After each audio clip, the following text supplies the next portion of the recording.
Spring football is officially here, and teams across the country are hoping to take a leap in 2023. Hey, how's it going, everybody? I am RC Maxfield here with the Back to 12 podcast. If you want to be a part of the fastest growing Texas Tech YouTube community, you know what to do. Hit that subscribe button. Tell a friend. We're giving you daily videos on Texas Tech football, basketball, and everything in between for your one-stop shop for everything Texas Tech. This is the Back to 12 podcast channel. All right, let's jump into this. I saw an interesting article in terms of ranking the Big 12 quarterbacks. They did preface it and say it was way too early. It's over on Athlon Sports, and I kind of wanted to give my way too early QB rankings for 2023. So let's jump straight into this. We're going from 14 to 1 because, yes, there are now 14 teams in the Big 12 this season. So let's start off at number 14, and it's got to be Garrett Greene from West Virginia. Listen, Greene, he took over for JT Daniels last season, who is now on to Rhys, and just unbelievable how many schools JT Daniels played at. But when you look at what Greene does really well, he's a really good runner and not a great passer. And I don't know if West Virginia has the guys around him to hide a lot of his flaws. So until he proves me wrong, I'm going to have him at last, and so does Athlon Sports. Now, at 13, Athlon Sports has Alan Bowman, and this is a Texas Tech podcast channel. Holy crap, Alan Bowman is back in the Big 12 after leaving the Red Raiders for the Michigan Wolverines. Listen, Spencer Sanders is gone. You've got Gunnar Gundy there. But, I think Alan Bowman is probably the best quarterback. And don't get it twisted, when Alan Bowman's healthy, he's a really good quarterback, but we haven't seen him play in 2 years, meaningful snaps anyway. So I wonder what the rust factor would be like and the health factor. Can he stay healthy? If Alan Bowman is healthy, I think he's probably a little bit higher up the list. But until I see it for myself, I got to have him at 13. And I agree with Athlon Sports at this one as well. At number 12, we both agree on this as well. Emory Jones. Him and Alan Bowman are both talented and played at high-level programs. Emory Jones has played at Florida and then Arizona State. I'm just curious to see what Cincinnati looks like with their head coach leaving for Wisconsin, and now you bring in the Louisville head coach. I'm kind of curious to see what they look like. I like Emory Jones as a prospect. Has a big arm, is mobile, but his accuracy has really been the biggest issue for him, and just really throwing the football in general. So I want to see what he looks like, and I think it's fair to have him at 12. Now at number 11 for me, well, Athlon Sports and I agree. I promise there will be differences here. Donovan Smith at 11, and Texas Tech, again, another former Texas Tech Red Raider quarterback. Listen, Donovan Smith is one of the most talented guys I've seen play the quarterback position.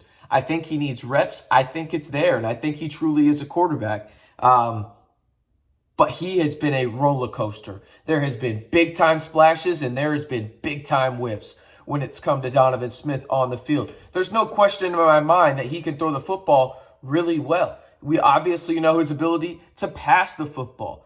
I want to see it on a consistent basis now that it looks like he will be the number one quarterback for Houston with Clayton Tune gone to the NFL. I want to see what Donovan Smith looks like on a game-to-game basis. All right, this is where things start to differ. Athlon Sports has Chandler Morris of TCU at number 10. This is what they said about the guy, remember, who actually won the job for TCU last year before Max Duggan took it over after Morris got hurt, and, well, we know the rest is history after that. The Texas native threw for 111 yards on 13 completions in the opener against Colorado, but suffered a knee injury and was sidelined for a chunk of the season. That injury opened the door for Duggan to reclaim the number one spot and eventually never relinquish it in the 2022 campaign. A 2021 start against Baylor had 461 passing yards, 2 scores, and 70 rushing yards, and it showcased Morris's talent. The sample size is small, but also very, very promising for Morris, who could easily rank higher on this list by August. Now, I already have him higher. I think I would put Hunter Dekkers here at number 10. I just haven't seen it from Hunter Dekkers. I actually have them flip-flopped when it comes to Chandler Morris and Hunter Dekkers. So I have Hunter Dekkers at 10, Chandler Morris at 9. They flip them here. at Athlon. And I think Hunter Dekkers, for me, is I want to see what he looks like without the security blanket of Xavier Hutchinson. You think about the tools that Iowa State has lost the past 2 seasons on the offensive side, and obviously there's more, but just the main 2 are Xavier Hutchinson's, obviously going into this year, and then last year they lose Breece Hall. That's a big blow. Those are 2 of the most talented guys that have played those positions in the past really 5 years in the Big 12 Conference. Now, moving on, Athlon Sports has Kedon Slovis of BYU at 8. I've got him a little higher. I'm flipping another one. I've got Blake Shapen at 8. If you listen to me last year, I was high on Blake Shapen. Man, did he make me look dumb. All right, I was right on a couple other quarterbacks, but damn, I was wrong on Blake Shapen. I got to put him down a little lower. The tools are there. The scheme is there. They're going to be a run-first team. It's basically going to be like, hey, Blake, make the correct reads. Don't overthrow anybody. And when you see the shot downfield, take it. It's going to be a play-action offense. And I think he'll be better this year. He had a couple injuries last year as well. But Slovis is one of those guys, again, he's kind of been everywhere. You think about it. He's been at USC. He's been at Pitt. Right? Like, he's played at multiple programs, and now he's taken over for a guy in Jaren Hall who's going to the NFL, and I'm interested to see how they use him in the NFL. Almost feels like a Taysom Hill situation, right? But Slovis is a pro-style quarterback. I want to see what the changes like schematically there out in Provo before I really have him higher on the list. But sheer talent-wise, Slovis probably should be higher on this list. But again, much like the guys below him, I'll believe it when I see it. All right. I'm going to ask you, who do you think is going to be the best quarterback in the Big 12 in 2023? Let me know in the comments below. It's the pinned comment below. Just let me know who you think is going to be the best quarterback in the Big 12 in 2023. All right, so we've got Slovis, we've got Blake Shapen. That moves on to the top 6, and things differ up here for me. They really do, but not at 6. Athlon Sports and I have the same number 6, and it's Rhys Plumlee at UCF. He is really good. He's going to be one of the top playmakers in the Big 12. Really like what he can do. Obviously, the Ole Miss transfer. He had a ton of rushing yards in Oxford, 862 to be exact, and 11 touchdowns. But after throwing for 300 more yards in the Knights' first 8 games, Plumlee battled injuries, and he didn't top 200 yards after that. I'm interested to see what he can do for UCF in the jumping competition. I think he's uber talented, but I think I want to see him actually fight through those injuries in terms of being on the field. Obviously, fighting through injuries is easier said than done, but I want to see the consistency aspect of it with the arm through a whole season. Now at number 5, this is where things really get shaken up between me and Athlon's list. At number 5, I have Quinn Ewers. They have Tyler Shough. So let's talk about Quinn Ewers a little bit, who they have much higher on the list. Listen, it's no secret that Arch Manning is in this competition. When it's all said and done, I think Quinn Ewers is going to be the starting quarterback for Texas. But listen, Quinn Ewers was vastly inconsistent.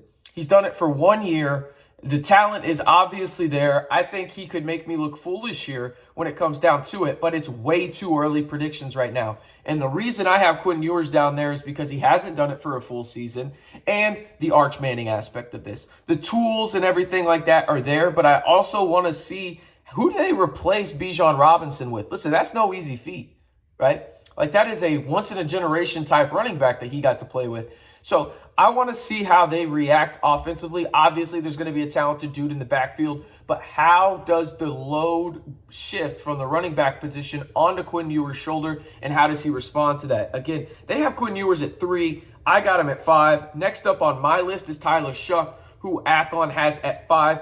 I think Tyler Shough doesn't get enough credit for how truly great he's been as the Texas Tech starter. 1 loss as the Texas Tech starter in the games he started. That's impressive as hell, right? Like, he is a really good quarterback. He does it in a multitude of ways. I get the injury bug. I really do. And it's frustrating to a lot of Red Raider fans. No doubt about it. But Tyler Shough is the clear QB1 going into this year. And I think he's absolutely going to ball out in 2023. All right. Number 3 on my list is actually number 1 on their list. And it's Jalon Daniels at Kansas. I can't put Jalon Daniels at number 1. I love him. I think he's awesome for Kansas. But this is what they had to say. Daniels was one of college football's top quarterbacks in September, but an injury against TCU on October 8th forced him to miss 4 games before a late season return. The California native was the catalyst behind a much improved offense from 20 points per game in 2021 to 35.6 in 2022 by accounting for 2,000 yards, 18 touchdowns through the air, and 419 rushing yards and 7 scores on the ground. There's no doubt in my mind that Jalon Daniels is a phenomenal quarterback. There's no doubt in my mind. I just want to see him probably do it 2 times, right? And I'm going to sound like a hypocrite for the guy I have at number 1, but the eye test for me just proves it all. But I think when Jalon Daniels is out there, he is a rock star. There's no doubt about it. But I want to see how he can do it for 2 years, or was last year kind of that Cinderella moment for Kansas? I don't think it was. I think Lance Leopold is a phenomenal coach, and I think Jalon Daniels is a phenomenal quarterback, and maybe 3 is too low. But y'all let me know in the comments, should he be higher? At number 2, we agree, it's Dillon Gabriel. I don't get the hate on Dillon Gabriel.